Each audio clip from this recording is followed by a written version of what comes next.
Alhamdulillah, Bismillah, salatu wa salam ala rasulillah, amma ba'd. Euh, on est arrivé à la section numéro 24 et avec cette section-là, on clôturera donc l'histoire de Adam, alayhi salam.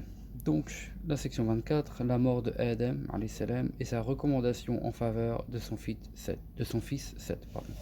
Seth signifie le don d'Allah. Ils l'ont appelé ainsi parce que Allah leur en a fait don après que Abel eut été tué. D'après Abu Dhar, radiallahu anhu, le messager d'Allah sallallahu alayhi wa sallam a dit: Allah a envoyé 104 livres.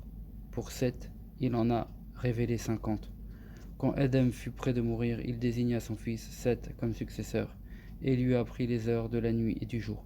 Il lui enseigna les pratiques d'adoration lors de ces heures et lui apprit que le déluge allait survenir. D'après Mohammed ibn Ishaq.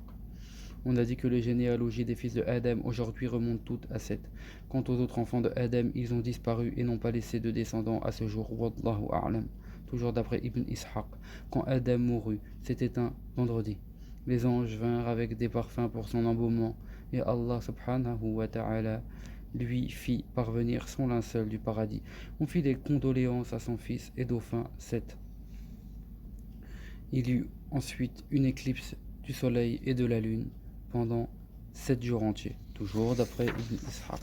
Yahya ibn Damra a relaté: j'ai vu un vieil homme parler devant l'assistance à Médine. Je demandais qui c'était. C'est Ubay ibn Ka'b, donc le compagnon du prophète sallallahu alayhi wa sallam. Me répondit-on.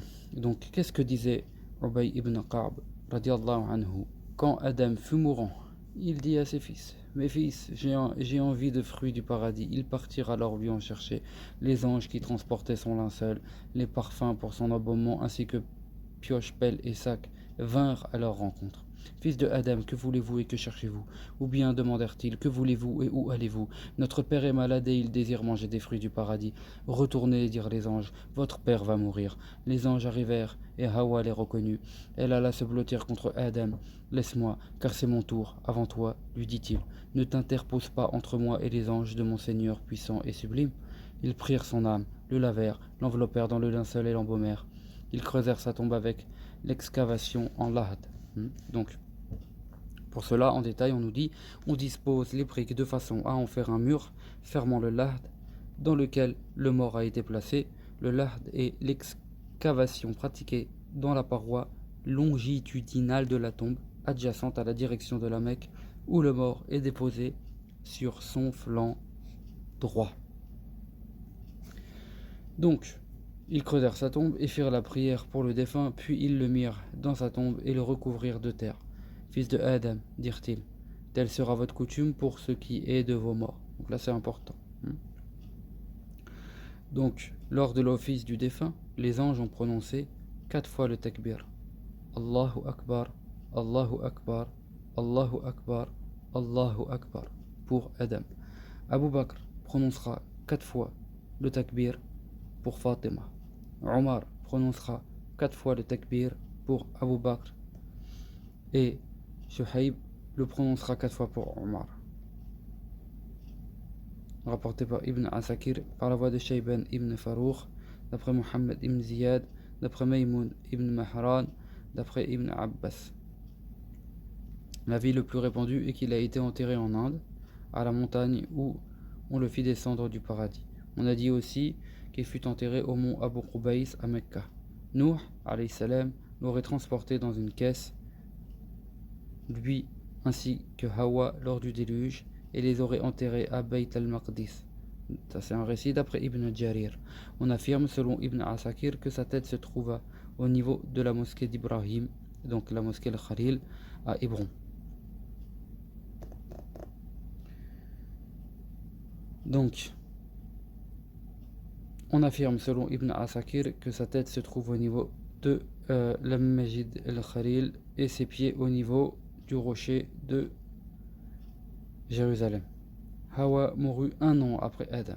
À quel âge est-il mort? Dans le hadith cité précédemment, d'après Ibn Abbas et d'après Abu Hurayra, d'après le prophète sallallahu alayhi wa sallam, il était écrit dans Al-Lawh al-Mahfoud, donc dans la table préservée, que Adam vivrait 1000 ans. Cela ne peut être contredit par ce qui est dans la Torah, où il est mentionné qu'il vécut 930 ans. Leur dire est en effet récusable et à exclure, s'il contredit la vérité entre nos mains attestée comme venant de l'infaillible prophète sallallahu alayhi wa sallam. De plus, il est possible de faire le lien entre leur affirmation et le hadith. En effet, ce que mentionne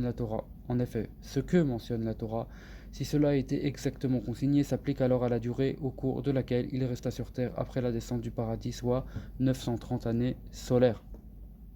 Celles-ci font 957 années lunaires, auxquelles on ajoute 43 années passées au paradis avant la descente, durée mentionnée par Ibn Jarir et d'autres. Cela fait donc un total de 1000 ans. Quand Adam mourut, les créatures pleurèrent pendant 7 jours, rapporté par Ibn Asakir.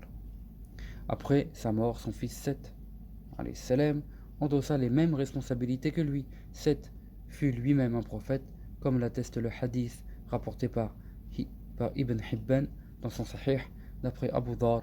Ainsi, 50 livres lui ont été révélés. 50 livres. À sa mort, celui-ci désigna son fils Enoch comme successeur. Enoch nomma son fils Canaan, lequel désigna son fils Mahalel. À propos de ces derniers, donc Mahalel, les Perses prétendent qu'il avait gouverné les 7 régions de la terre, qu'il fut le premier à déboiser, qu'il bâtit de grandes villes et des forteresses, fonda Babylone et Suse, défit Shaitan et ses troupes, les dispersa aux confins de la terre et dans les montagnes, et extermina nombre de djinns malfaisants et de démons. Il portait une immense couronne et faisait des prônes. Son gouvernement dura 40 ans. Après sa mort, son fils Jared lui succéda. Ce dernier, à sa mort, désigna son fils Enoch, qui est, selon l'avis le plus répandu, Idris, alayhi salam. Et donc, dans le prochain audio, nous allons commencer l'histoire de Idris, Inch'Allah.